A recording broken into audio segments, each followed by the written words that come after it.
हर दिए को जगाने के बाद आपको ओम काल भैरवाय हुम फट मंत्र का जाप करना है 13 बार। यानी कि 13 दिए आप जगाएंगे, हर दिए के आगे आपको 13 बार ये मंत्र जाप करना है। फिर आप दूसरा दिया जगाएंगे, फिर आप दूसरी बार करेंगे। इस तरीके से बारी बारी से आप दिया जगाते जाएंगे और हर दिए के सामने 13 बार इस मंत्र का आप चैंट करेंगे।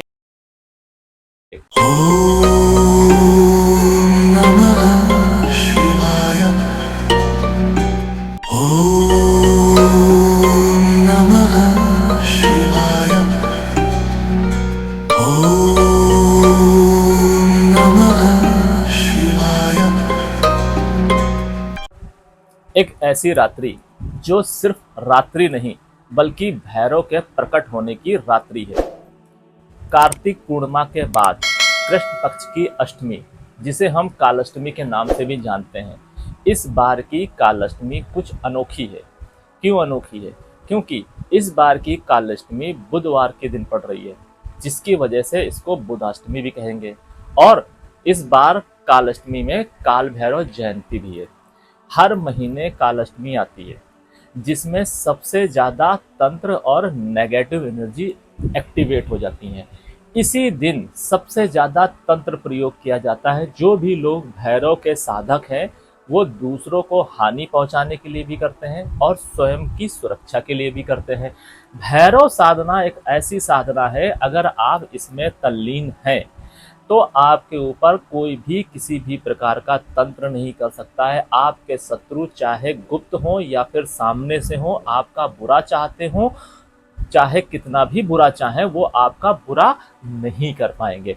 भैरव एक ऐसी शक्ति है जो महादेव के भीतर से निकलती है और अहंकार का नाश करती है, जो कि समय के परे है। जब ब्रह्मा जी के अंदर अहंकार बढ़ा था, उसको नाश करने के लिए काल भैरव का जन्म हुआ था। महादेव की कई शक्तियों में से ये भी एक शक्ति है और 64 भैरव में से ये एक भैरव है। 64 भैरव में से 3 भैरव सबसे ज्यादा मुख्य हैं, स्वर्ण भैरव, क्रोध भैरव और अन्न भैरव। काल भैरव उसी का ही एक पार्ट है और ये हमें समय से परे ले जाता है और हमारे भीतर से भय और भ्रम को दूर करता है। हमें समय के परे ले जाता है, मृत्यु से दूर ले जाता है। मृत्यु का भय जिस भी साधक के या जिस भी जातक के अंदर है, उसको भैरव साधना अवश्य करनी चाहिए। जो लोग अनचाही चीजों से डरते हैं, अननेसेसरी डरते हैं, उन्हें भैरव साधना अवश्य करनी चाहिए। जिनके ऊपर तंत्र प्रयोग ज्यादा होता है, नेगेटिव एनर्जी उनके आसपास घूमती रहती, उनको ऐसा लगता है कि वो बहुत ज्यादा स्टक है, कोई उनके ऊपर तंत्र प्रयोग कर रहा है, उनका इंट्यूशन ऐसा कुछ कहता है, उनको भी भैरव साधना करनी चाहिए। इसके अलावा अगर आपको नजर बहुत लगती है और आपके आस पड़ोस के लोग आपके ऊपर गलत नजर रखते हैं या फिर आपको बदनाम करने की कोशिश करते हैं, आपके अननेसेसरी शत्रु हैं, तब भी आपको भैरव साधना अवश्य करनी चाहिए। क्योंकि ये सारी चीजें एक इंडिकेशन होता है, आपकी कुंडली में कोई ना कोई एक ऐसा योग होगा जो आपको भैरव के प्रति आकर्षित करता जरूर दिखाई देता होगा। और ये सारी चीजें, ये जो इवेंट्स होते हैं, ये आपको एक्टिवेट करते हैं, आपको चैनलाइज करते हैं कि आपको भैरव जी की तरफ जाना चाहिए, उनकी साधना करनी चाहिए। जीवन में हमारे जितने भी चीजें होती हैं उसके पीछे की कोई ना कोई वजह होती है और हर देवी देवता की पूजा हर इंसान को नहीं लगती है। हमारे कुंडली यानी कि हमारा जो चार्ट होता है वो हमें बताता है कि किस देवी देवता की पूजा हमें करनी चाहिए और किस देवी देवता की पूजा से हमें लाभ मिलेगा, हमें मार्गदर्शन मिलेगा। क्योंकि हमारा जन्म जिस नक्षत्र में होता है, जिस लग्न में होता है, वो लग्न, वो नक्षत्र हमें बहुत कुछ कहता है। बेसिकली अगर कहा जाए तो बस इतना ही है कि जिस नक्षत्र में, जिस लग्न में आपका जन्म हुआ है, आपकी पूरी जिंदगी उसी के ही इर्द गिर्द घूमती नजर आएगी। इसके बाद अदर भाव देखे जाते हैं जो कि लग्न से लेके व्यय भाव होते हैं, उसमें जो बैठे होते हैं प्लैनेट और मारक और बाधक प्लैनेट की स्थिति कैसी है ये भी देखा जाता है। मारक और बाधक प्लैनेट को नियंत्रित करने की भी क्षमता काल भैरव के अंदर है, भोलेनाथ के अंदर है। बहुत सारी ऐसी चीजें हैं जो भोलेनाथ की साधना के माध्यम से, माँ प्रतिंगरा के माध्यम से आप जीवन में नियंत्रित कर सकते हैं और अपने आप को प्रबल बना सकते हैं, अपने आप को बल दे सकते हैं। आज की वीडियो में आपको यही पता चलेगा कि किस तरीके से आपको कालाष्टमी वाले दिन, काल भैरव जयंती में आपको कौन से ऐसे उपाय करने चाहिए जिससे अगर आपके जीवन में कोई भी तंत्र से रिलेटेड या नेगेटिव एनर्जी या नजर से रिलेटेड कोई दिक्कतें आ रही है तो आप उससे कैसे बच सकते हैं, अनचाहे भय से कैसे बच सकते हैं आप। Welcome celestial seekers to the cosmic journey where the stars align and destinies unfold. मैं यहाँ हूँ ताकि ब्रह्मांड के रहस्यों के माध्यम से आपको गाइड कर सकूं और ज्योतिष के ज्ञान से आगे का मार्ग प्रकाशित कर सकूं। कालाष्टमी एक ऐसा महान दिन, जिस दिन, जिस रात्रि को आप मौन धारण करके भी काल भैरव को प्रसन्न कर सकते हैं। जरूरी नहीं है कि आप काल भैरव को मदिरा ही चढ़ाएं, जरूरी नहीं है कि आप तामसिक प्रैक्टिस करें तभी आप काल भैरव की साधना कर सकते हैं। नहीं, जैसा कि मैंने आपको पिछले कई वीडियो में बताया है कि तंत्र दो प्रकार के होते हैं, एक सात्विक तंत्र होता है, एक तामसिक तंत्र होता है, और लोग अपने कन्वीनियंट के हिसाब से इसका उपयोग करते हैं। मेरा सुझाव आपको बस यही है कि अगर आप कोई तंत्र प्रयोग करना चाहते हैं या अगर आपके ऊपर कोई तंत्र प्रयोग कर रहा है, उससे बचने के लिए आपको सर्वप्रथम सात्विक तंत्र का उपयोग करना चाहिए। और काल भैरव जयंती या काल भैरव अष्टमी, काल अष्टमी जिसे हम कहते हैं, ये एक ऐसा ही पर्व है। कृष्ण पक्ष की आने वाली अष्टमी को काल अष्टमी कहते हैं, जो हर महीने आती है। और ये अष्टमी इसलिए महान होती है क्योंकि जो भी हमारे जीवन में ऊर्जा का असंतुलन आता है, जो मैंने आपको पिछले वीडियो में बताया था कि कुछ चीजें ऐसी होती हैं जो हम जाने अनजाने तरीके से एक्टिवेट कर देते हैं। जैसे हम कुछ नांग जाना, या किसी का दिया हुआ खा लेना, या किसी ऐसे व्यक्ति के घर चले जाना जिसके घर का माहौल खराब है, जहाँ पे नेगेटिव एनर्जी है, और वहां से आपने कुछ सफेद कलर का खा लेना। वो कुछ भी हो सकता है, मिठाई भी हो सकती है, राइस भी हो सकता है, दूध भी हो सकता है, कुछ भी। तो उसके माध्यम से भी आप अपने जीवन में तंत्र और नेगेटिव एनर्जी को एक्टिवेट कर लेते हैं। और ये जो चीजें अनजाने में हुई हैं, जिसकी वजह से आपके जीवन में एक रुकावट आई है, एक भय आया है, एक भ्रम आया है, एक ब्लॉकेजेस आई है, इसको कैसे दूर किया जाए। अगर आप किसी गलत व्यक्ति के संगत में पड़ गए या किसी गलत ऐसे व्यक्ति की संगत में पड़ गए जिसको ज्ञान नहीं है, तो वो आपको लूट सकता है, आपको बर्बाद कर सकता है और आपको इस मोह माया में फंसा सकता है। तो आपको यहाँ पर डरने की जरूरत नहीं है और फंसने की जरूरत नहीं है। मैं आपको वो तरीके बताऊंगा कि किस तरीके से अगर आप अनजाने में कोई ऐसी गलती कर देते हैं जिससे नेगेटिव एनर्जी का प्रभाव आपके ऊपर आ जाता है, तो उससे किस तरीके से बचा जा सकता है। इसके साथ साथ आपके ऊपर अगर कोई तंत्र प्रयोग कर रहा है तो आप उससे कैसे बच सकते हैं। मैं यहाँ आपको प्रोटेक्शन के लिए चीजें बताऊंगा, ना कि किसी को हार्म पहुंचाने के लिए।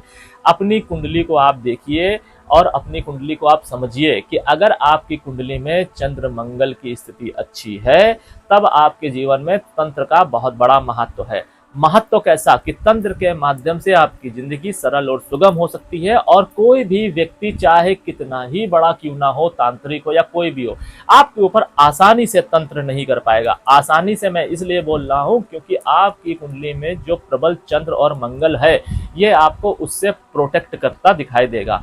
और मुझे नहीं पता कि आपके ऊपर तंत्र करने वाला कौन सा साधक है, कौन सा व्यक्ति है। अगर वो नॉर्मल व्यक्ति है, नॉर्मल साधक है, तो वो आपका कुछ नहीं बिगाड़ सकता।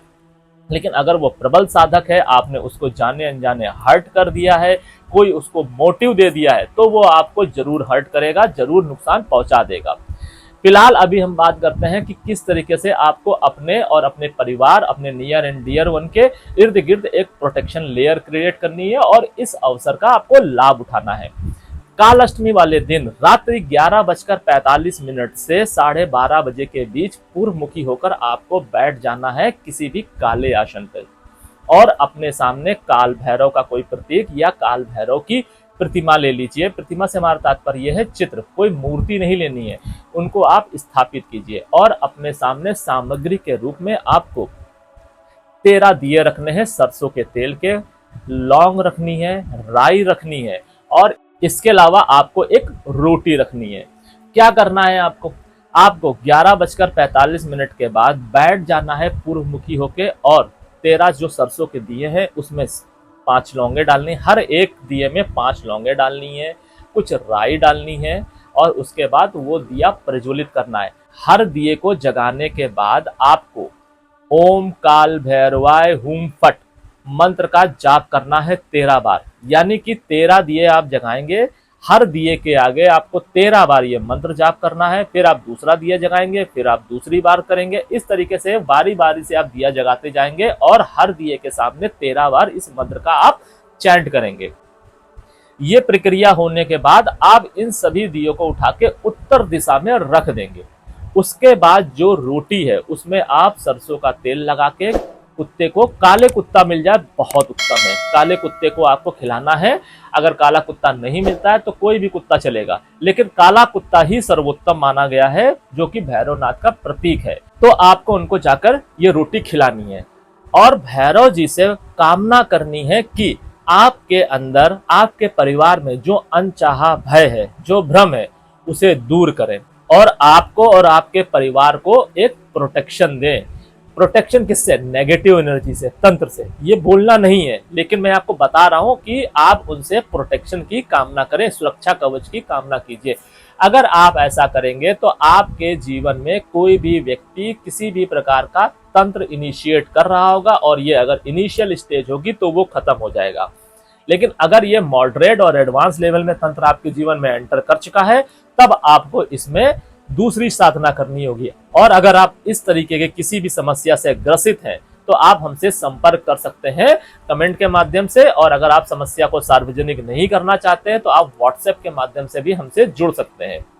मैं आपको बताऊंगा कि किस तरीके से आप साल के 12 महीने आने वाली कृष्ण पक्ष की अष्टमी को उपयोग करके अपने आप को और अपने जीवन में आने वाली ब्लॉकेज को, अपने परिवार के जीवन में आने वाली समस्याओं को किस तरीके से आप दूर कर सकते हैं और अपने जीवन को सरल और सुगम बना सकते हैं। जरूरी ये नहीं है कि आप किसी का अनहित नहीं करते हैं तो कोई आपका अनहित नहीं करेगा। जरूरी ये है कि अपने आप को बचाएं कैसे और अपना रास्ता बनाए कैसे। इसलिए आपको ये बात समझनी होगी। अगर आप इस भ्रम में रह रहे हैं कि दुनिया में ऊर्जाएं नहीं है, तो दुनिया में ऊर्जाएं हैं। हमारा जो ये सिस्टम है, जो ये जीवन है, वो दो तरीके से चलता है, ऊर्जाएं और बिलीफ सिस्टम। कुछ लोग मानते ही नहीं है कि नेगेटिव एनर्जी नहीं होती है। ठीक है, आप मत मानिए, लेकिन अपना बिलीफ सिस्टम या तो इतना बड़ा करके रखिए कि इन सारी एनर्जीज का आपके ऊपर कोई फर्क ना पड़े। लोगों के अंदर हमने ज्यादातर ये देखा है कि उनके अंदर 90 या 99% तक का तो बिलीफ सिस्टम होता है, मगर 1%, चाहे उनके परिवार के माध्यम से हो या उनके अपने बुद्धि के माध्यम से हो, विवेक के माध्यम से हो, 1% कहीं ना कहीं से उनके मन में एक डाउट आ जाता है। और जहां ये डाउट एंटर हुआ, नेगेटिव एनर्जी को समय मिल जाता है आपके जीवन में एंटर होने का, और वो आपके जीवन को उथल पुथल कर सकती है। बिलीफ सिस्टम उसी व्यक्ति का अच्छा हो सकता है जिसका चंद्र अच्छा हो, जिसका चंद्र और बुध प्रबल होगा, उसी का ही बिलीफ सिस्टम सॉलिड होगा और वही चीजों को मैनिफेस्ट कर पाएगा। मैनिफेस्टेशन आपने सुना होगा कि लोग करते हैं, लॉ ऑफ अट्रैक्शन आपने सुना होगा कि लोग करके अपने जीवन को सरल और सुगम बनाते हैं, जो वो चीजें चाहते हैं वो पा सकते हैं। ये कैसे संभव है? ये इसीलिए संभव है कि अगर आपकी कुंडली में, आपके चार्ट में चंद्रदेव और बुध देव, चाहे मारक हो या बाधक हो या योग कारक हो, उनको आपको संतुलित करके रखना है। अगर आप रखेंगे तो बहुत आसानी से लॉ ऑफ अट्रैक्शन या मैनिफेस्ट के थ्रू आप जीवन में जो चाहते हैं वो पा सकते हैं। अब मैं आपको दूसरा तरीका बताता हूं, दूसरा तांत्रिक प्रयोग जो आपको कालाष्टमी वाले दिन करना चाहिए। आपको कालाष्टमी वाली रात्रि को, रात्रि 1 बजे के बाद एक तांबे का पात्र लेना है, शुद्ध जल लेना है, गंगा जल लेना है, राई लेनी है, लौंग लेनी है और एक रोटी लेनी है।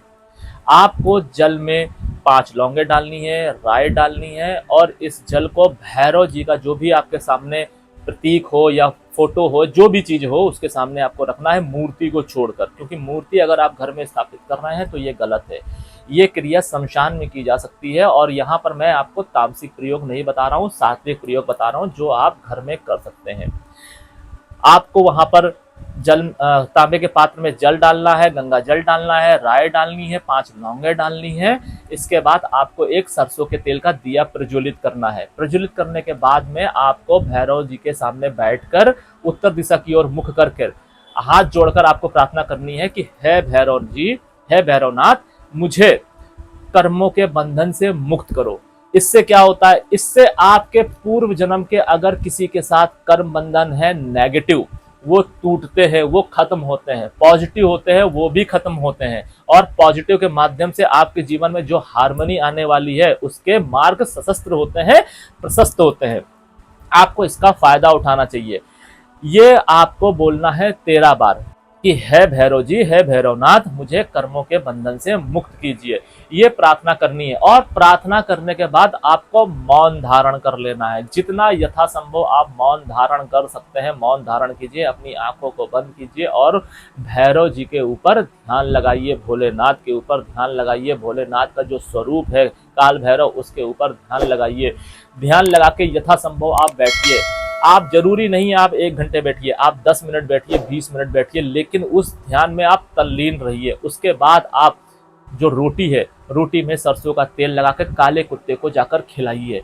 ध्यान रखिएगा कि अगर काला कुत्ता आपके सामने आता है और रोटी खाने के बाद वो जाता है और जाने के बाद अगर वो पीछे मुड़ता है तो आपको उसको नमन करना है वहीं पर जहां पर भी आप हैं। अगर आपके घर का कुत्ता है तो उस घर के कुत्ते के सामने नमन कीजिए। अगर आप स्ट्रीट डॉग को खिला रहे हैं तो स्ट्रीट पे ही आप बैठ के घुटनों के बल बैठ के उसको नमन कीजिए, क्योंकि उस समय वो एक साधारण कुत्ता नहीं है, वो भैरव जी का प्रतीक है। और अगर वो मुड़कर आपको देख रहा है इसका मतलब आपने जो भगवान से या निकाल भैरव जी से प्रार्थना की है वो ग्रांटेड हो गई है, वो मान ली गई है, वो स्वीकार कर ली गई है। और इसके बाद आपको घर आना है। वो जो जल है उस जल को अपने पूरे घर में, पूरी छतों में आपको छिड़कना है। इससे आपके घर में एक प्रोटेक्शन आएगा। अगर कोई व्यक्ति आपके घर में किसी भी तरीके का कोई तंत्र करके गया है, कुछ डाल के गया है, तो इससे आपको राहत मिलेगी। अगर आपके घर को किसी भी तरीके की नजर लगी है, आपकी दुकान है, आपका व्यवसाय है, तो ये जल आपको व्यवसाय में भी जाके छिड़कना चाहिए, क्योंकि अगर आपके व्यवसाय को किसी ने बांध दिया है, आपके घर को किसी ने बांध दिया है, तो इससे आपको राहत मिलेगी। क्योंकि काल भैरव कोई छोटी शक्ति नहीं है, एक महान शक्ति है और इस शक्ति को अंडर एस्टिमेट करना आपकी बेवकूफ़ी हो सकती है। हमने आपको पहले भी कई वीडियो के माध्यम से बताया है कि हमारे जीवन में जो भी 30 त्यौहार आते हैं उसका एक मतलब होता है, और उस मतलब को अगर आप नहीं समझ सकते हैं तो अपने आसपास या अपने जो पूर्वज हैं, जो भी आपके घर के बड़े बुजुर्ग हैं, उनके साथ आप बैठिए, उनका सानिध्य लीजिए और समझिए कि उसका महत्व क्या है। आज भी उन सारी चीज़ों को लेवरेज करके आप अपने जीवन को सरल और सुगम बना सकते हैं। हमारे जो पूर्वज थे, जो ऋषि मुनि थे, उन्होंने जो नियम कायदे कानून बनाए थे उसके पीछे की एक वजह थी। क्यों? क्योंकि हम जाने अनजाने डेली बेसिस में कुछ ना कुछ ऐसा कर देते हैं जिससे हमारे जीवन में प्रॉब्लम और ऑब्स्टिकल्स आ जाती हैं। उन प्रॉब्लम और ऑब्स्टिकल्स को कम करने के लिए ही ये 30 त्यौहार बनाए गए थे, स्पेसिफिक तिथियां बनाई गई थी और उस स्पेसिफिक तिथि को किसी न किसी देव के रिप्रेजेंट किया था। जैसे कि चतुर्थी गणेश जी को रिप्रेजेंट की गई है और अष्टमी भैरव जी को। कृष्ण पक्ष की अपना महत्व है, शुक्ल पक्ष का अपना महत्व है। कृष्ण पक्ष में आने वाली जो भी चतुर्थी और अष्टमी होती है, इसमें आपके जीवन में जो भी नेगेटिव चीजें हो रही हैं उससे आप बच सकते हैं, नेगेटिव तंत्र कर सकते हैं, सात्विक तामसिक तंत्र कर सकते हैं। अगर आपकी कुंडली में तंत्र से रिलेटेड चीजें एक्टिवेटेड हैं तो आपको तंत्र के माध्यम से ही वो चीजें मिलेंगी, रेमेडी के माध्यम से नहीं मिलेंगी। आप चाहे कितना ही मंत्र जाप कीजिए, यज्ञ कीजिए, पूजा पाठ कीजिए, आपको नहीं मिलने वाली। तो कालाष्टमी वाली रात्रि सिर्फ एक रात्रि नहीं है, इस रात्रि को किया गया मौन, इस रात्रि को किया गया संकल्प, किया गया जप कई हजार गुना बढ़ जाता है। आपको यथासंभव मौन धारण करना है इस दिन और जप करना है, काल भैरव के प्रति समर्पित होना है। जरूरी नहीं है कि आप मदिरा का ही सेवन करते हो तभी आप काल भैरव की पूजा कर सकते हैं, या मदिरा को आपको भैरवनाथ को चढ़ाएंगे तभी ये पूजा समर्पित होगी। नहीं, ये सब तामसिक पूजा का पात्र है। अगर आप तामसिक पूजा में तल्लीन होना चाहते हैं, आप अपनी कुंडली का एनालिसिस हमसे कराइए। अगर आपकी कुंडली अलाउ करेगी तो मैं आपको तामसिक ऊर्जा के बारे में बताऊंगा, क्योंकि तामसिक ऊर्जा को सस्टेन करना, संभालना हर किसी की बस की बात नहीं होती है। मेरा उद्देश्य आपके जीवन में हार्मनी लाना है, ना कि ऑब्स्टिकल्स और प्रॉब्लम लाना है। आपके जीवन में शक्ति वही आएगी जिसको आप संभाल सकते हैं। अगर आप उस शक्ति से अपरिचित है तो आपको अपनी कुंडली को समझना चाहिए, अपने जीवन को समझना चाहिए, अपने जीवन का एनालिसिस करना चाहिए। आप बैठिए 10 मिनट, 1 घंटे, आधे घंटे और अपने जीवन को समझिए, अपनी जर्नी को समझिए कि आपने कब क्या, कैसे किया, बदले में आपको क्या मिला। आपको जवाब मिल जाएगा कि आप कहाँ गलत थे, और अगर आपको जवाब मिल रहा है उसको स्वीकार कीजिए और आगे बढ़िए। क्योंकि अगर आप स्वीकार नहीं करेंगे, करेक्शन नहीं करेंगे, तो आप वहीं फंसे रहेंगे और गोल गोल घूमते रहेंगे। इससे क्या होगा? इससे यही होगा कि अगर आपने समय बर्बाद किया और आपके समय बर्बाद से आपकी आने वाली जो पीढ़ी है या आ चुकी जो पीढ़ी है उसका जीवन बर्बाद हुआ, तो आपका जन्म फिर इसी परिवार में होगा जिस परिवार में आपका जन्म हो रखा है अभी, और उसी परिवार में जो प्रॉब्लम आप बढ़ा के जाएंगे, आपकी वजह से जो बढ़ेगी, जो मल्टीप्लाई होगी जन्म बाय जन्म, वो आपको भोगनी पड़ेगी। हो सकता है अभी आपके घर के फाइनेंसेस अच्छे हों, रिश्ते अच्छे हों, लेकिन जब आपका पुनर्जन्म हो तब आपको इसका खामियाजा भुगतना पड़े। तो आपको यहाँ पर इससे बचने की आवश्यकता है। आपके जन्म का एक उद्देश्य है, आप अपने कुल की इज्जत मर्यादा का पालन कीजिए। अगर आप अपने परिवार की जो इज्जत है, रेपुटेशन है, उसको बढ़ा नहीं सकते हैं तो आपको घटाने का भी कोई हक नहीं है। आप अगर अपनी नई पीढ़ी, आगामी पीढ़ी को या जो आ चुकी पीढ़ी है उसको आप संस्कार नहीं दे सकते हैं, उसको जीवन सरल और सुगम नहीं बना सकते हैं, तो आपको उसको बर्बाद करने का भी कोई हक नहीं है, उसके जीवन में ऑब्स्टेकल्स लाने का भी कोई हक नहीं है, क्योंकि ये एक बहुत बड़ा पाप है। आपके माध्यम से अगर किसी का जीवन प्रभावित हो रहा है तो इसका खामियाजा भी आपको ही भुगतना पड़ेगा। आशा है आपको ये वीडियो समझ में आया होगा। कोई भी ऐसी चीज है जो आपको समझ में नहीं आई है या फिर आपके मन में कोई संदेह है तो आप हमसे कमेंट के माध्यम से जुड़ सकते हैं। और अगर आप अपनी समस्या को सार्वजनिक नहीं करना चाहते हैं, जैसा कि मैं हमेशा आपसे कहता हूं, तो आप हमसे व्हाट्सएप के माध्यम से जुड़ सकते हैं। अपनी कुंडली का एनालिसिस कराने के लिए आप हमसे व्हाट्सएप के माध्यम से अपॉइंटमेंट ले सकते हैं। हो सकता है आपका नंबर थोड़ा सा डिले हो, मगर आपको संयम रखना है। आपकी कुंडली अगर बताएगी तो मैं आपको तंत्र जरूर बताऊंगा, अगर नहीं होगी तो आपको ये बात समझनी होगी, ना कि इस पर जबरदस्ती करनी चाहिए आपको। और काल भैरव यानी काल अष्टमी, काल जयंती का आपको फायदा उठाना चाहिए और काल भैरव को आपको नमन करना चाहिए। फिलहाल आज के लिए बस इतना ही। सेलेस्टियल एनर्जीज आपका मार्गदर्शन करें और आपके आगे के सफर को प्रकाशित करें। शरणम।